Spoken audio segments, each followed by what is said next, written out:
Olá pessoal, boa noite a todos, né? Me chamo Jato, sou estudante de História e hoje nós vamos conversar um pouco sobre a biografia de Martinho Lutero, né? Será uma introdução a alguns aspectos, né, da sua vida e menos da sua obra. Essa apresentação ela foi proposta, né, pensando no ano de 2021, né, como sendo o ano que completa-se 500 anos da excomunhão de Martinho Lutero, certo? Que Martinho Lutero ele foi excomungado em janeiro de 1521. Então a gente pensando, né, nessa circunstância, nós preparamos, né, ou melhor, está em preparação, algumas apresentações cronologicamente, né, para a gente contar fatos da vida de Lutero e provavelmente também fazer alguns comentários sobre as suas obras, sobre o seu pensamento, né. Na apresentação de hoje, será essa introdução, né, a gente vai refletir um pouco aqui do seu nascimento até o ano de 1521, que é exatamente, como falei no início, quando ele é excomungado, né? Então a gente passa aí pelo aquele evento marcante, né, de 1517 às 95 teses. Então essa introdução são mais aspectos da vida mesmo, né, do que das obras de Lutero, né?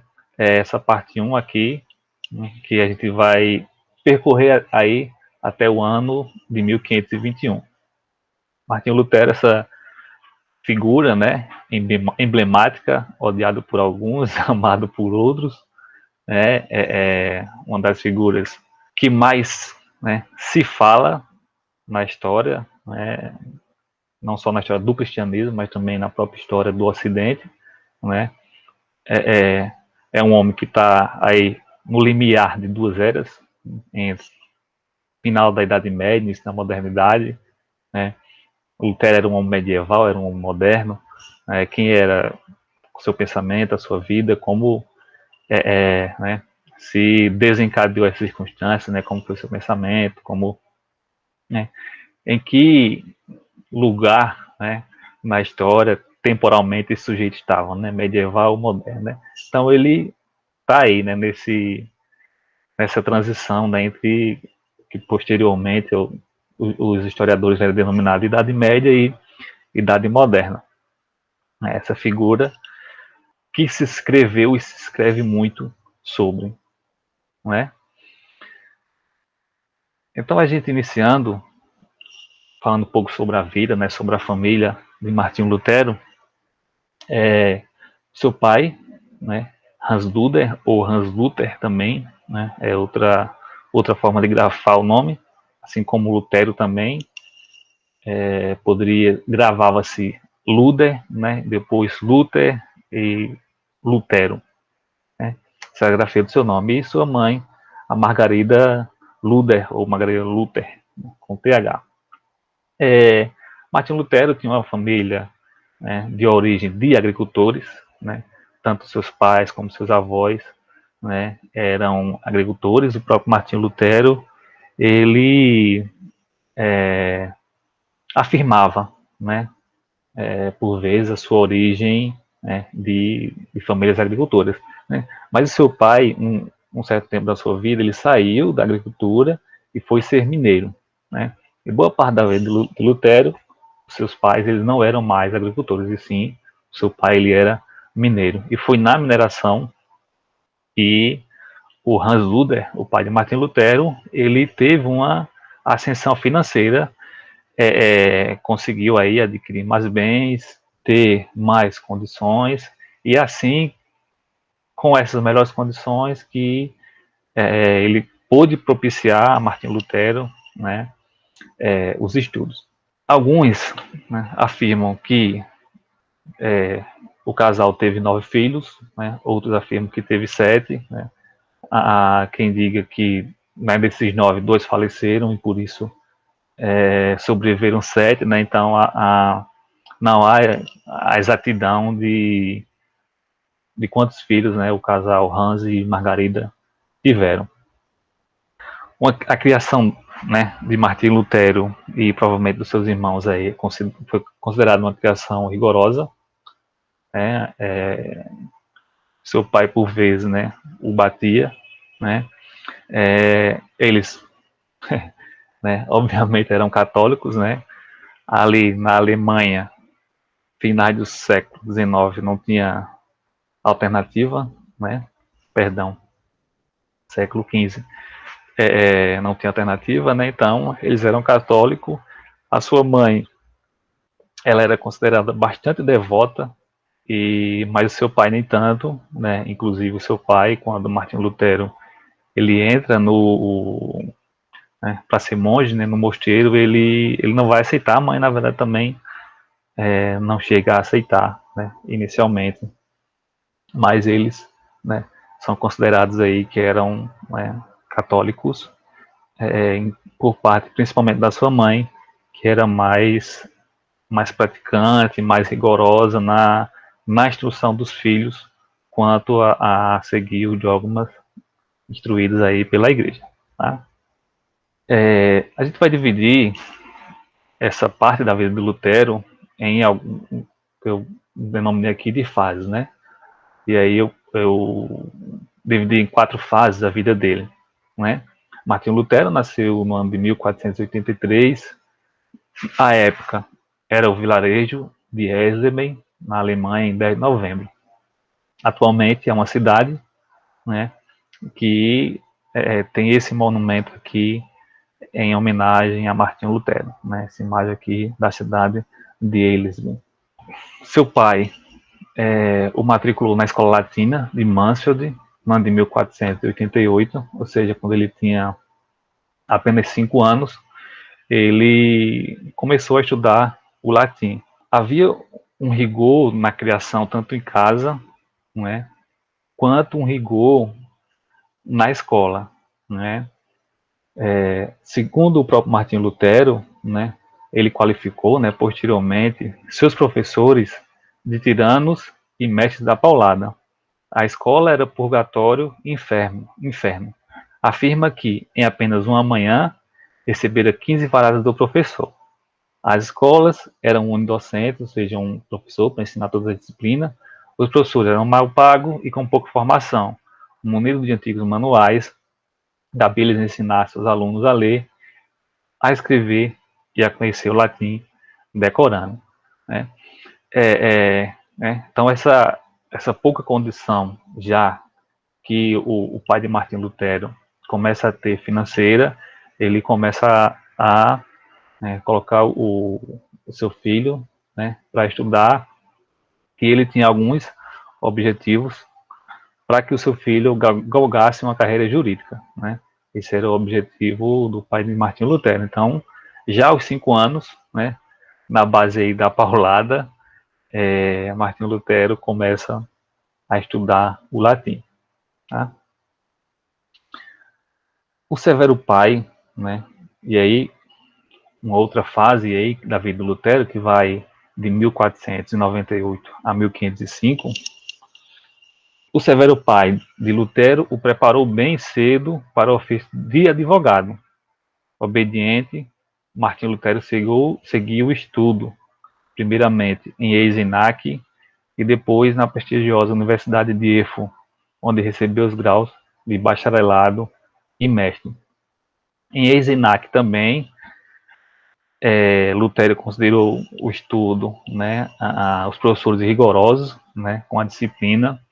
Já na Universidade de Erfurt, onde ele vai cursar filosofia e direito, ele considerou os professores, né, mais brandos, mais amorosos com seus alunos. Ele não escolheu teologia, né, ele preferiu o ramo do direito, né, e assim que ele terminou o curso, o seu pai o presenteou, né, com um livro e trocou o pronome tu e passou a chamar Martim Lutero de Senhor. né, em consideração aí a mudança que ele tinha feito, né, na sua carreira acadêmica, e o seu pai, né, sempre desejando, sempre incentivando e o financiando para que ele seguisse na carreira jurídica ou na carreira de advogado. A próxima fase, né, que é a fase aí da ruptura, no ano de 1505, e vai até o ano de 1517, devido à questão que eu separei por causa das 95 teses. Em julho de 1505, após um mês de estudo das leis, o jovem Lutero, de 21 anos, foi pego em uma tempestade severa e derrubado ao chão por um raio. Temeroso por sua salvação, Lutero clamou à padroeira católica dos mineiros, Santa Ana: ajuda-me, Santa Ana, e eu me tornarei monge. Né? Isso, né, é a narrativa, né, é o evento, né, que se tem relacionado à mudança de Martinho Lutero, ao ofício que ele seguia, né, para o qual ele estudava, que era para a advocacia, né, seguia a carreira na área do direito. Segundo ele próprio narrou, foi, né, nesse momento de desespero, né, em que ele foi atingido por um raio, ele faz essa promessa, né, a Santa Ana, né, como o Steve Lawson caracterizou aqui, né, está relacionada ao quê? É a padroeira dos mineiros. Então, sendo o pai dele mineiro, era uma santa que, né, era venerada, né, no seu lar. Então, portanto, estava bem viva, né, na mente, na memória do Lutero, né, e foi a ela, né, que ele recorreu, né, não tendo, né, a gente tem que pensar que, né, estamos falando do momento anterior à reforma, então, né, a mediação dos santos, né, era um elemento, né, assim como é até no dia de hoje, a, acerca, né, da mediação entre o homem e Deus, né? Tem-se aí a ação dos santos, né? Então, como um bom católico que Martinho Lutero era, ele apela a Santa Ana. Então, escapou ele, né, desse evento, né, ou dessa catástrofe ou desse incidente que teria acontecido com ele, e torna-se monge, né, no mosteiro dos agostinianos. Esse rompimento, né, da sua vida secular para, né, a sua vida de reclusão no mosteiro, né, gerou um conflito com a sua família. O seu pai não aceitou, né, a sua condição de monge, e a sua mãe disse que não queria mais saber do filho, não queria mais nem ouvir falar, né, de Martinho Lutero. Estando em ascensão, né, na sua carreira secular, quando ele entra no mosteiro para ser monge, ele passa por mais um processo muito rigoroso, né?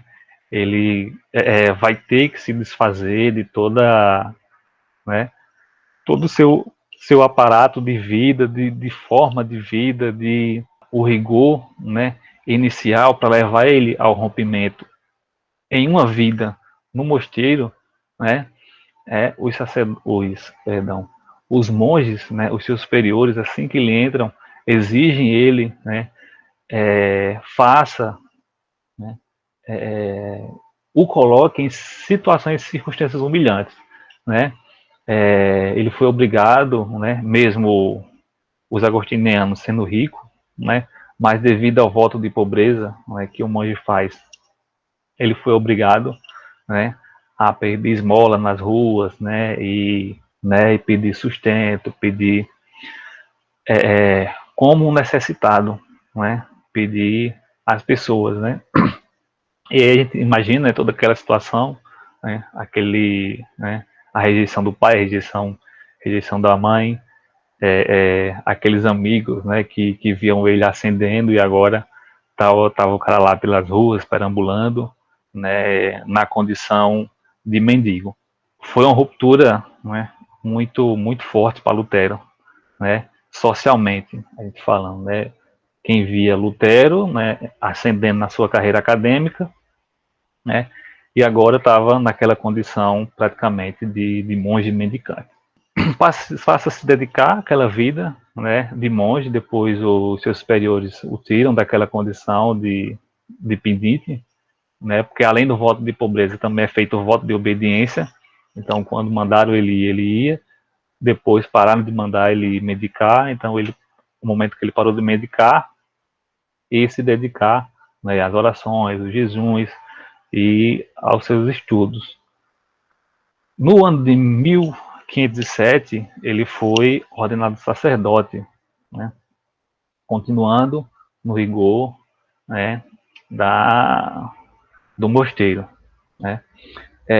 E aí a reconciliação, né, com os seus pais, né, quando ele vai, né, ser ordenado, há uma festa lá, né, um banquete, há né, uma festa para que, né, ele seja ordenado. Então seu pai é convidado, né, a, um, a uma certa tensão naquele momento, né, mas o seu pai acaba aceitando aquela condição, né. O seu pai já tinha ascendido mais socialmente, né, ele chegou já naquele momento que ele vai, né, ao mosteiro, ele já era uma espécie de vereador na localidade. Os mineiros o tinham o colocado na condição de representante dos mineiros, né, junto às autoridades políticas locais, né. Então ele já tinha né, ascendido mais na sua condição financeira, e demonstra isso, né. Ele financia aquele banquete da ordenação de Lutero, né. Ele vai escoltado por cavaleiros, há uma certa pompa, né, na chegada, né, do pai de Lutero àquele ambiente, né? E ali há a reconciliação entre Lutero e o seu pai. E é curioso, né, que Lutero ele ganha uma Bíblia e ele muito sedento de ler a Bíblia, ele ele começa a fazer alguns questionamentos a seus superiores, né? Então essa Bíblia que ele ganha, né, é retirada dele. É, porque o seu superior afirmou que era muito perigoso, né, a leitura da Bíblia, e que não era para ele ler a Bíblia, mas sim ler os comentaristas. É interessante, né, notar como ele, em certa medida, já tinha sede, um desejo de estar, né, diretamente, consultando diretamente a fonte. No ano de 1508, então, ele vai deixar Erfurt, né, e vai se dirigir a Wittenberg, onde ele vai viver até o final da sua vida.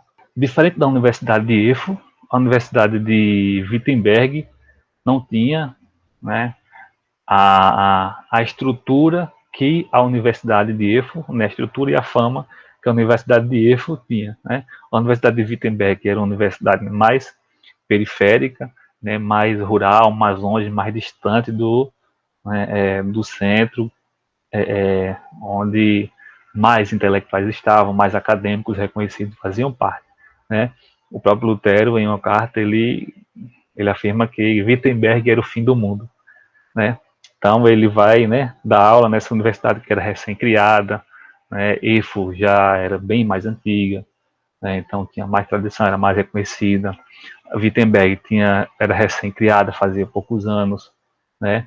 E né, o príncipe que fundou a Universidade de Wittenberg, ele gostava de contratar os monges agostinianos, porque devido ao voto de pobreza, os agostinianos, né, seus honorários eram bem menores, né?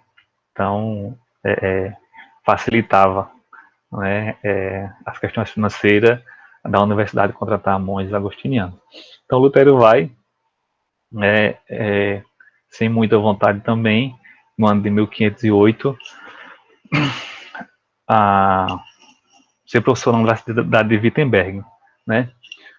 Mas também, né, ele vai também, Wittenberg vai estar envolvido, né, assim como em Efo, né, no mosteiro dos agostinianos, né, com a ordem dos agostinianos. Ele continua, né, na sua condição de monge, sendo professor também, né? E com alguns problemas que ocorrem no mosteiro, né, que no ano de 1510 ele e outro monge, né, são enviados a uma missão em Roma para tentar, né, resolver aquela questão lá interna relacionada aos problemas que aconteciam no mosteiro. Era necessária a intervenção de Roma, né? Eles não foram felizes, né, né, no que eles foram pedir, né, ao Papa, mas é curioso, né, e resiste-se os historiadores, que Lutero ele foi a pé, né? Ele saiu de Wittenberg, né, e caminhou até Roma. É um trajeto muito distante e perigoso, né? Mas além de caminhar até Roma indo, ele também voltou a pé, né? Ele e o seu companheiro. Então, ao todo, eles gastaram 5 meses de viagem, né? De Wittenberg a Roma, de Roma voltando a Wittenberg. Né? Não só ele foi a pé, né, para Roma, mas também em outras ocasiões, né, ele ia a pé, né, para outras cidades. Depois também ele se tornou, né, o vigário dos agostinianos, né, na sua região. Então ele tinha que visitar outros mosteiros, né, em outras cidades, e ele ia caminhando. Então Lutero também ele, né, era um andarilho, né? Ele caminhava muito, né, de cidade em cidade, né? E essa viagem a Roma, né, é que causa um certo impacto, né? A proporção desse impacto é discutível, né? Alguns dizem que foi um impacto muito grande, outros dizem que nem tanto, né? Mas algum impacto teve, né? Aquele monge, né, asceta, né, e aí a gente lembra, né, que nós estamos no século XVI, né, então a gente não tem redes sociais, não tem nem fotografia, né, tem no máximo pintura. Então quando ele se desloca, né, ele se desloca imaginando, né, o que seria, né, essa Roma e esse Vaticano que ele iria encontrar, né. E há uma certa decepção, né, porque você tem aquele monge, né, que fez voto de pobreza, e quando chega, né, ao Vaticano, toda aquela opulência, toda aquela corrupção que ele vê, todo aquele jogo de poder, né, toda aquela dinâmica mundana, né, ali traz um certo conflito, né, do que ele aspirava que fosse, né, mas também não totalmente, não dizendo que Lutero não tinha algum conhecimento do que ocorria em Roma, né? Porque, né, a fama do que era Roma, né, do que era o Vaticano, né, já era conhecida, né? Então, talvez esse choque, né, ou esse conflito, né, do que Lutero esperava e do que ele vê, né, não tenha sido tão grande, porque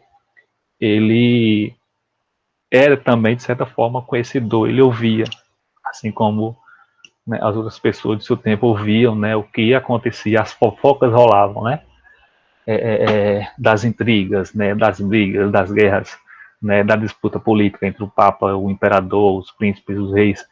Né. não estava totalmente, né, desconhecedor daquilo ali, né? Mas havia uma certa inocência da parte de Lutero, né? Porque ele acreditava que o Papa não tinha conhecimento, né? Então ele, não, isso acontece, mas é porque o Papa ele não tem conhecimento, porque ele está mal assessorado, e vai ser assim até a venda das indulgências, né? Aí depois daquele rompimento que acontece com as 95 teses, e aí que Lutero também vai apontar que o Papa ele, né, tinha conhecimento, e aí, né, ele deixa de chamar o Papa de pai, né, e passa a chamar de Cristo. Ele volta, tem esse retorno, né, a missão não foi bem sucedida, né, mas ele volta lá para sua função, para as suas funções, né, de professor na universidade, de pregador também na igreja, e no ano de 1512, né, ele torna-se doutor em teologia, e aí ele tem autorização, né, de ser preletor da Bíblia, né, no ano de 1512. Né.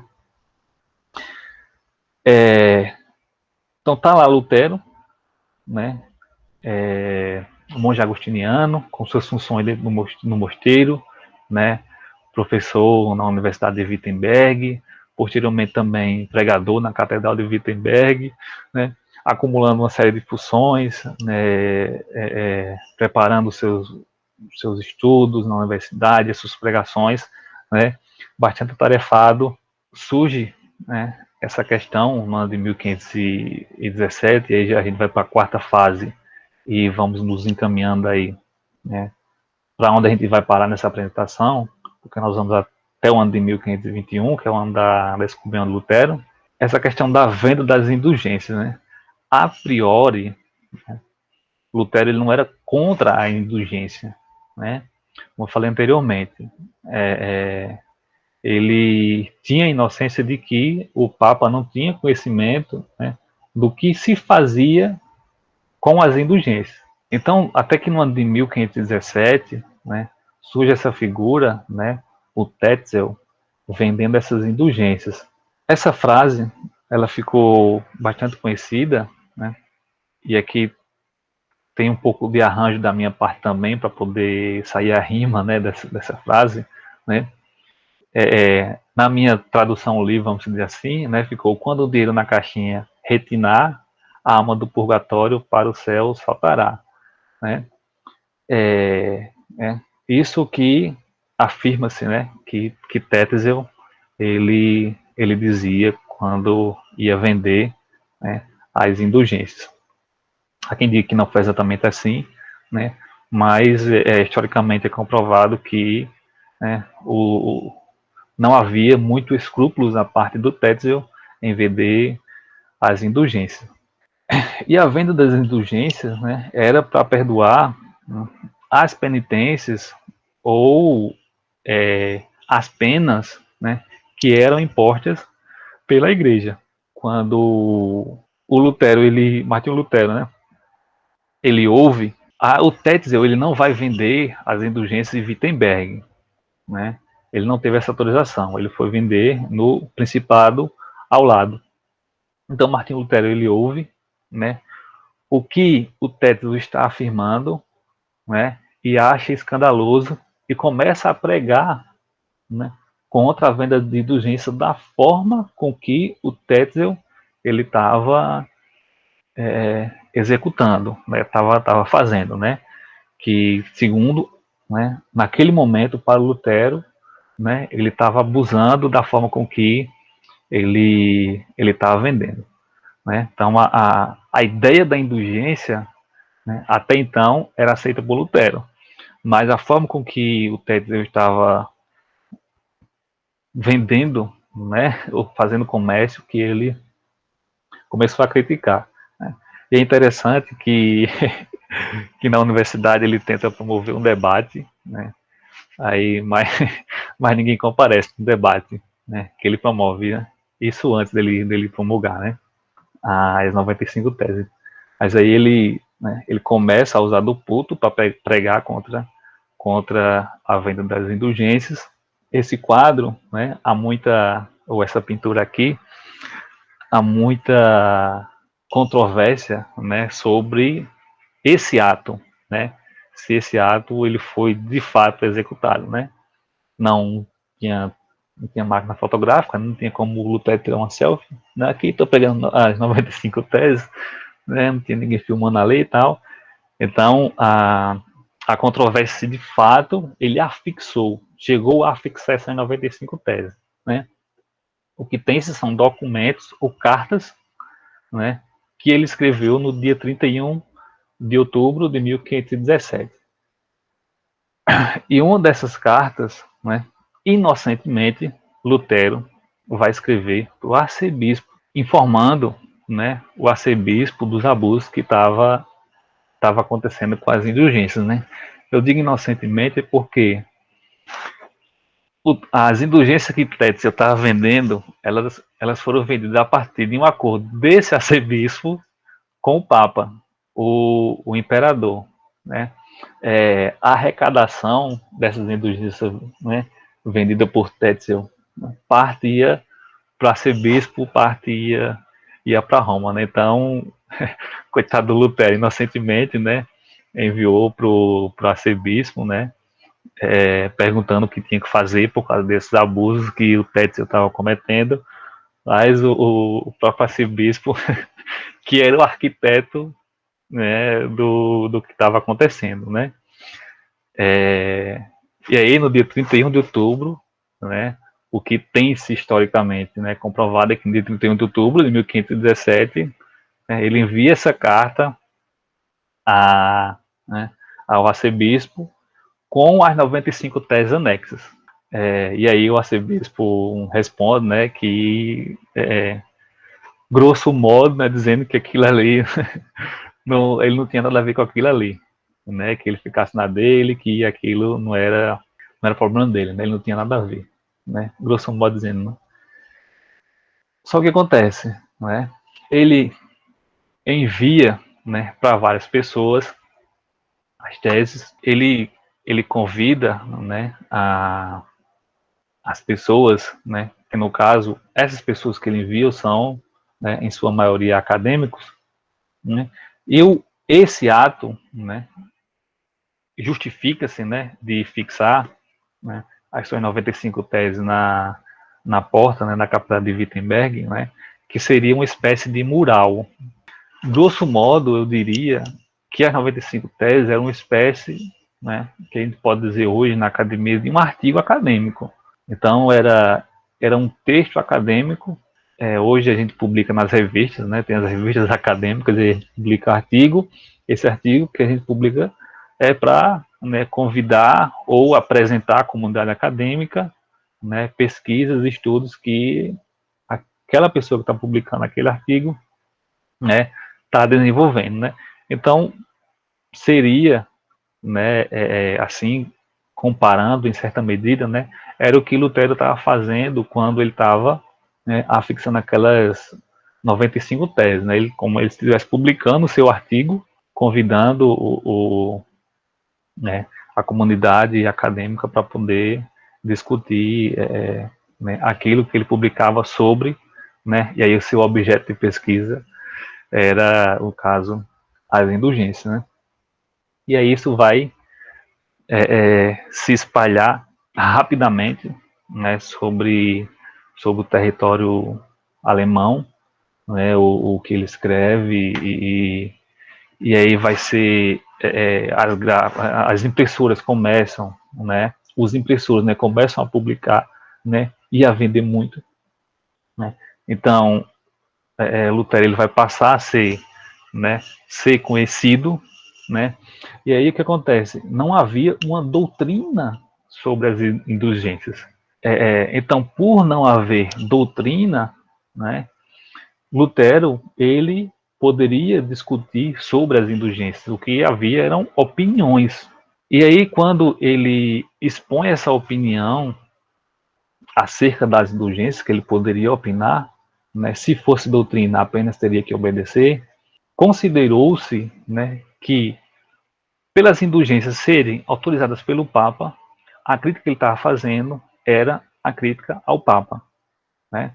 Então, vai se desencadear nesse embate, né, de Martinho Lutero, aquele monge agostiniano, professor da universidade de pouca expressão, né? Muitas vezes ridicularizado, né, porque como que um monge, né, de uma universidade de pouca expressão vai, né, desafiar ou vai, né, afirmar que o Papa, né, está errado. E com isso vai se abrir um processo, né, contra Martinho Lutero, porém, né, ele afirma isso, né, não havia doutrina, né, sobre as indulgências, havia opinião, e a opinião dele, né, é que estava sendo feita de forma errada e que o Papa, até aí, ele ainda mantinha, né, inocentemente, a ideia de que o Papa não tinha conhecimento do que estava acontecendo. Então ele queria informar o Papa que o Papa estava sendo mal assessorado e estava tendo abusos contra a indulgência.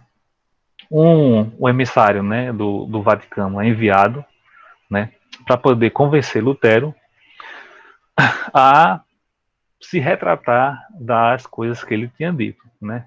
Ele insiste em não se retratar, né?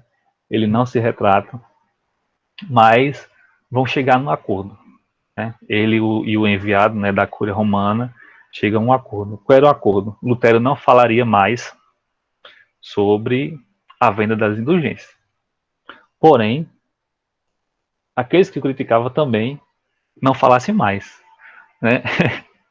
O problema é que os inimigos dele, né, aqueles que criticavam Lutero e né, do que ele criticavam o que ele tinha feito, continuaram falando, né? Então, qual era o acordo? Ele, né, não falar mais, né, mas também não falarem mais dele, né, do que ele tinha feito. Como isso não aconteceu, né? Como continuaram falando, do que ele tinha feito, né? Criticando a sua atitude, o que ele tinha feito, né? O acordo acabou não sendo cumprido. O processo, né? Ele vai ficar tramitando, né? Ali dentro da Cúria Romana. Martinho Lutero ainda continua ali, né? Só que ele vai ter a compreensão, né, de do que estava acontecendo como um todo, né? Ele vai ter uma visão mais holística dos fatos, vai perceber mais amplamente, né? E quando ele vê mais amplamente a dinâmica do funcionamento, né? Ele vai, né, fazer críticas mais pesadas e mais fortes, né? E a partir vai categorizar, né, o Papa como o anticristo, né?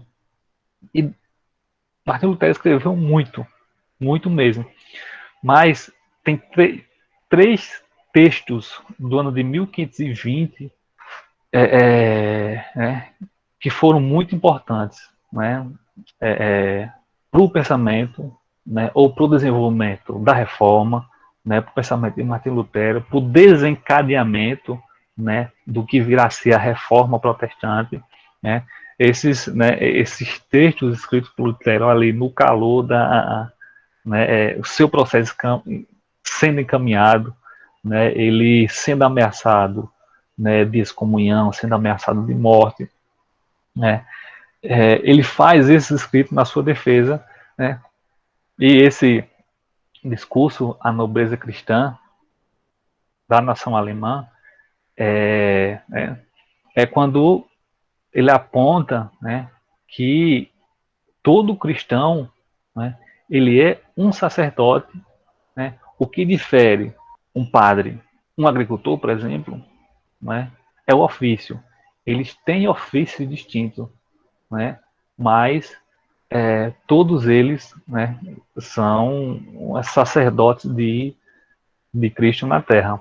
E desse texto, eu vou fazer uma leitura do trecho, né, exatamente como ele aponta, como todos os cristãos, eles são sacerdotes. Ele afirma, como os que agora são chamados de espirituais, padres, bispos ou papas, não são diferentes de outros cristãos, nem superiores a eles, exceto que são incumbidos da administração da palavra de Deus e dos sacramentos, que é o seu trabalho e seu ofício. Assim também como ocorre com as autoridades seculares. Elas fazem uso da espada e da vara para punir os que fazem o mal e para proteger os piedosos. Um sapateiro, um ferreiro, um agricultor, cada um tem o seu ofício e trabalho.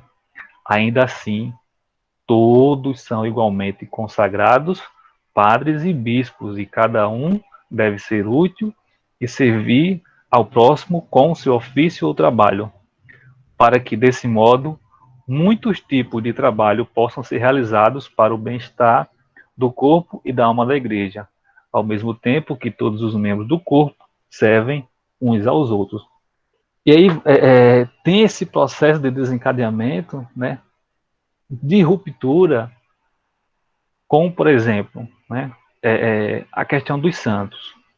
Se, né, cada indivíduo, né, ele tem o acesso direto a Deus através das Escrituras, né, eu não tenho a necessidade, né, de recorrer aos santos, porque, né, eu posso, né, ou melhor, né, eu devo ir direto às Escrituras Sagradas para poder ter esse relacionamento mais íntimo com Deus, né? E aí nesse texto, né, além de outras questões que ele vai tratar, como a questão do Papa ou da Sé Romana, né, ter o domínio sobre, né, a autoridade secular, né, essa questão também né, ele vai traçar algumas coisas sobre, né. Outro texto também, 1520, o cativeiro babilônico da igreja, né, discurso ou apelo, algumas traduções trazem apelo à nobreza cristã da nação alemã, né, de julho, esse é de outubro, né, o cativeiro da Babilônia, o cativeiro babilônico da igreja, em que ele faz crítica, né, aos sacramentos, né, e, né, é a crítica que vai desencadear, né, no reconhecimento apenas de dois sacramentos, né, que é o batismo e a comunhão ou ceia. Né. Ele chega em certo aspecto, né, a ter uma tendência também a reconhecer a confissão como sendo sacramento, porém ele vai negar essa, né, a confissão de ser um sacramento, né, porque aí esses elementos, né, eles podem reduzir ou substituir a importância do sacrifício de Cristo, né, o ato de Cristo, né, de nos justificar, né, e aí pode, né, desencadear em pensar que, né, a ação do homem que vai levar ele à salvação, né, quando na verdade é uma obra que ocorre de Deus para o homem, né? Então ele faz, apesar de que ele tende, né, a reconhecer a confissão como sacramento, mas não reconhece, né? E a liberdade do homem cristão ou a liberdade do cristão, que devido, né, a essas críticas que ele faz, né, ou melhor, né, inicialmente, em relação ao seu posicionamento sobre o justo viverá pela fé, quando ele faz aquela crítica à questão da venda das indulgências, porque, com base em Romanos, né, o justo viverá pela fé, há muitas críticas, né, então, e as obras, né, o que serão das obras, né? Então, começam a acusar Lutero né, de negar de que seja necessário o cristão a fazer obras, né? E esse texto, né, ele inicia assim: o cristão é livre senhor sobre todas as coisas e não sujeito a ninguém. O cristão é servo a serviço de todas as coisas e sujeito a todos. E ele vai, né, explicar ao longo de todo esse texto, né, que liberdade é essa, que servidão é essa, que momento cada uma dessas características ocorre na vida de um indivíduo. Quando o indivíduo, né, ele está sem Cristo, né, ele, né, é livre para pecar. Sendo ele livre para pecar, ele é escravo do pecado. Portanto, sem Cristo, o indivíduo, ele é escravo do pecado. Então, tem a ação divina na vida desse indivíduo, e esse indivíduo que era livre para pecar, agora, né, e escravo do pecado, agora ele é livre do pecado. E essa liberdade proporcionada por Cristo, ou seja, em Cristo, que o torna servo dos outros, né?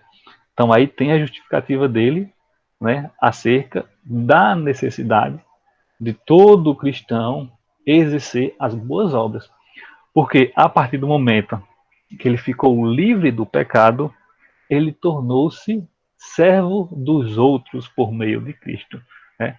Então, né, ele inverte, né, seguindo aí a história da igreja, né? Não que ele esteja propondo novidade, né? Mas ele está afirmando aquilo que já se afirmava ao longo da história da igreja. É curioso, né? Que tem, por exemplo, o historiador Martin Dreher, ele ele afirma que Lutero ele defende a ortodoxia da igreja, né? Enquanto a igreja chega a defender heresias, né? Então esses três escritos, né, do ano de 1520 que vão, né, ser levados aí em consideração em seu processo. E aí, em julho, né, daquele ano, em meio aí, né, esse calor do processo, ele está publicando, vai sendo publicado esses textos, serão duas bulas, né? Em julho de 1520 é a ameaça dele ser excomungado. Ele tinha um prazo, 60 dias, para poder, né, se retratar do que ele tinha escrito, do que ele estava propagando. O que acontece? Os, os enviados, né, ou os comissários da Sé Romana, do Vaticano, né, eles vão, né, passando nos lugares, né, e publicando, né, a bula papal, exigindo das autoridades que cumprissem e pegando os escritos de Lutero, recolhendo e queimando todos os seus escritos, né? Alguns lugares eles serão bem-sucedidos, porém em outros haverá resistência, né? Tanto, né, das autoridades seculares quanto da população em obedecer ou cumprir, né, o que o Papa determinava dessa bula, né, que era recolher os escritos de Lutero e queimar. Em Wittenberg, né, na cidade de Wittenberg, né, não o emissário, né, o comissário do Papa do Vaticano, já tendo conhecimento, já sabendo, né, do apoio que Lutero tinha, tanto da população, das pessoas, do povo mesmo, da população, quanto das autoridades, né, porque havia uma insatisfação muito grande em relação à Cúria Romana, né, ele nem vai, ele apenas envia a bula, né, para que fosse cumprida, né. E aí Lutero, ele, né, tem esse ato, né, simbólico de reverter, né, aquilo que deveria ser feito com ele, né, porque a tendência, né, do seu processo, né, o que acontecia com aquele que era condenado por heresia, né, iria para a fogueira. Então, iria ser queimado, né? Eu acho bacana essa frase do Vicente Temudo Lessa, quando ele afirma que a queima da bula era o divórcio final de Lutero com a Igreja Romana. Né?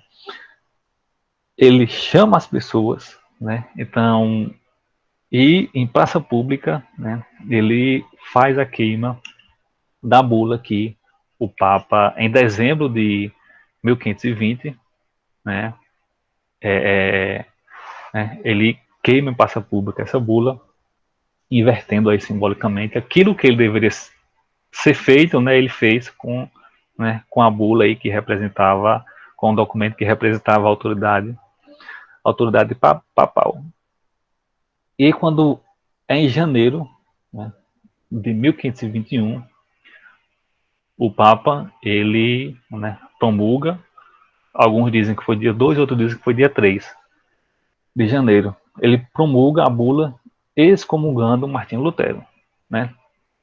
E aí o imperador e o príncipe, né, do território, né, aí a Alemanha aí, né?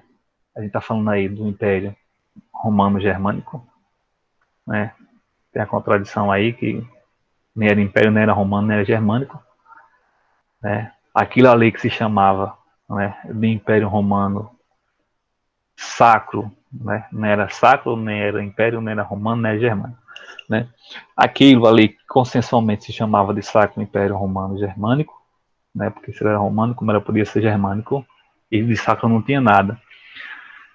Especialmente aquele território que hoje a gente, né, que estava Lutero, que a gente chama de Alemanha, né, que ao longo da modernidade, né, e quando chega no século XIX, que acontece a unificação alemã, né, eram territórios, né, é, é, em que os príncipes locais, né, que tinham muito poder sobre a dinâmica, né.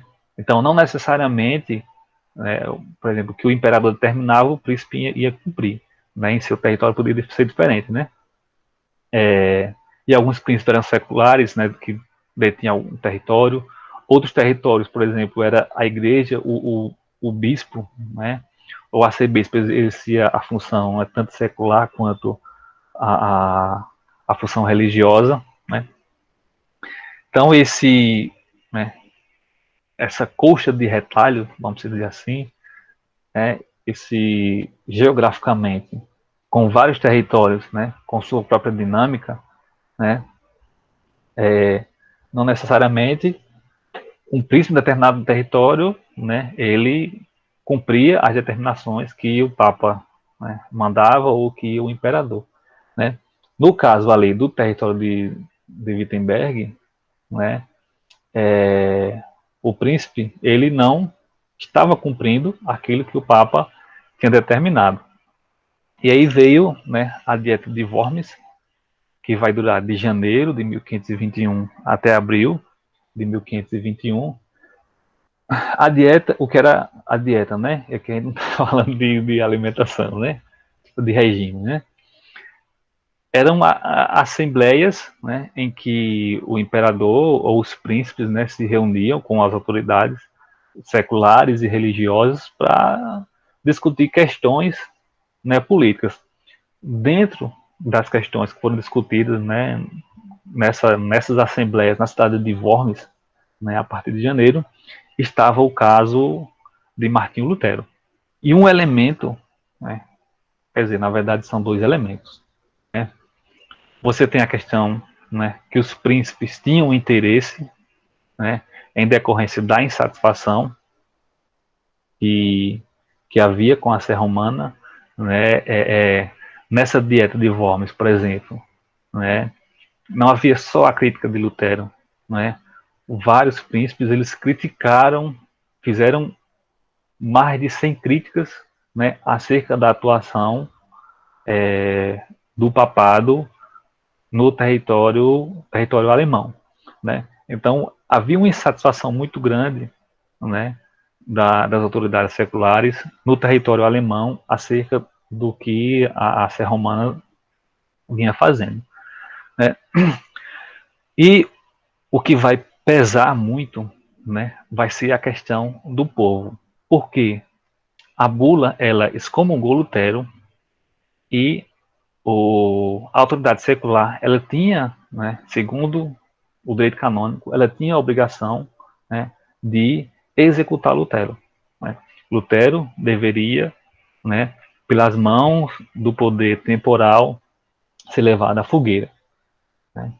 Tem aí a tese, né, ou o conceito, né, de que o poder espiritual, no caso aí na figura do Papa, não poderia, né, sujar suas mãos, ou seja, matar, né, executar. Né?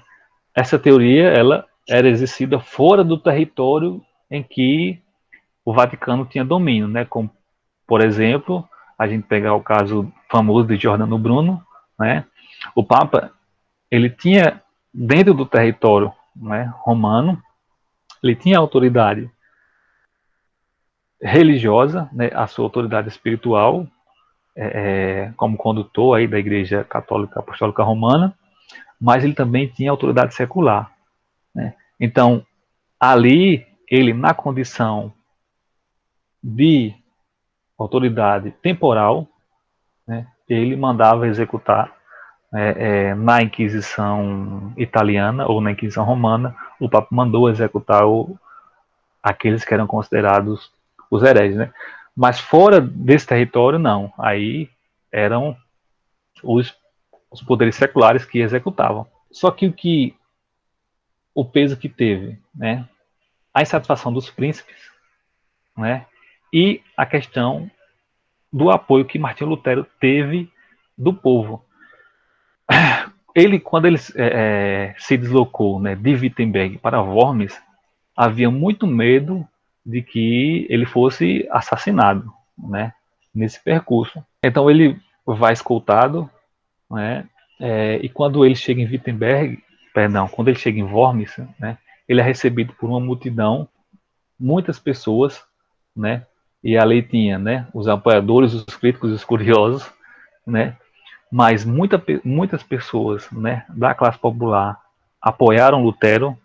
Lutero era considerado um homem do povo por causa de questões como, por exemplo, né, que eu falei no começo da apresentação, ele caminhava muito, né, então ele andava em muitas estradas, ele estava em contato direto com as pessoas no seu dia a dia, né, nas estradas, literalmente nas estradas, né, ele é, ele começou a pregar, né, as missas em alemão, né, então ele falava latim, mas também falava alemão, então as pessoas estavam entendendo o que ele estava falando na missa, né.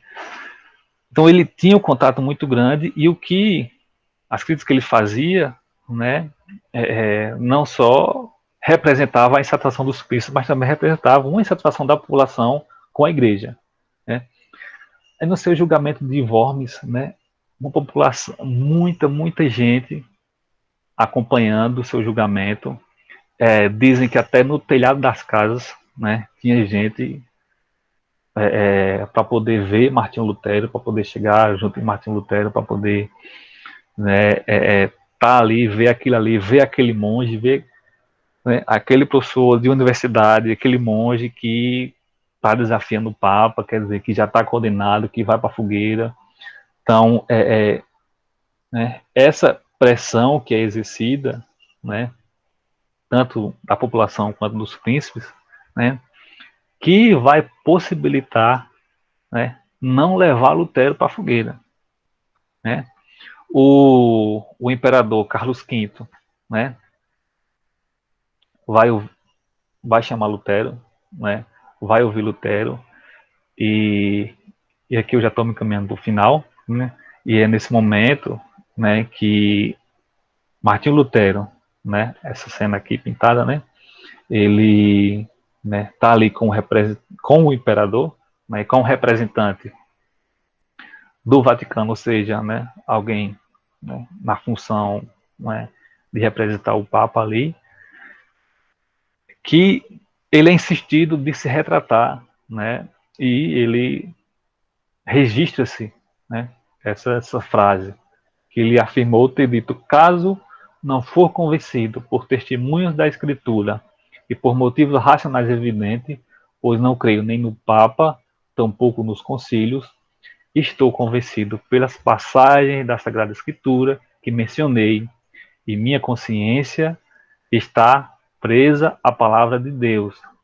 E não posso nem quero revogar qualquer coisa, pois não é sem perigo nem salutar agir contra a consciência. De outra maneira não posso. Aqui estou, que Deus me ajude. Amém. O imperador se irrita com Lutero, manda Lutero se retirar. Lutero estava com um salvo-conduto, né, quer dizer, o príncipe, né, do território de Wittenberg né, protegia Martim Lutero. Então essa proteção impedia que legalmente até esse salvo-conduto vencer, o imperador pudesse legalmente, né, prender Lutero ali e levar ele para execução, né? Mas havia-se muito medo de que clandestinamente, né, Lutero fosse executado, né? E ali na Dieta de Worms, né, o imperador condena Lutero como herege, né? Ou seja, ele confirma aquilo que a igreja, que o Papa, né, tinha escrito na bula, né? Saindo de Worms, né, e retornando, né, a seu destino, que era Wittenberg, né, Martin Lutero é sequestrado, né, e aí a gente vai parar aqui, né, isso foi em abril, né, foi no mês de abril de 1521, né, ele ainda estava sob o salvo-conduto, e aí Martin Lutero, né, ele é sequestrado, né, entre aspas aí, porque foi o príncipe que o protegia, né, durante o seu trajeto de volta, né, mandou esconder Martin Lutero nesse castelo de Wartburg, né, e foi aí que ele começou a traduzir a Bíblia, né, para o alemão, né, para a linguagem que o povo entendia. E aqui a gente já se delongou, estarei terminando por aqui, né, em abril de 1521. Apesar de ser resumo, ficou um pouco longo, eu queria que ficasse menor, mas aí em outras apresentações, né, a gente vai observando aspectos da vida de Martinho Lutero, né. Aqui, então, a gente tem a ruptura e a gente tem a reforma, né, um apoio muito grande, né, de Martinho Lutero, tanto da população quanto dos príncipes, né, e aí as igrejas, né, elas começam a serem reformadas. E em 1529, que essa reforma, a gente tem em 1521, 1529, essa reforma torna-se reforma protestante, né? E aí, possivelmente, na próxima apresentação, a gente fique nesse período, né? O que vai acontecer de 1521 até 1529, né? Nasceu a reforma e em 1529 essa reforma se torna protestante, né? Porque os príncipes alemães eles vão fazer um protesto, não é? Em relação ao que o Papa queria fazer no território alemão. Então, devido a esse protesto, a reforma torna-se protestante. Mas muita coisa acontece ainda entre abril de 1521 e 1529.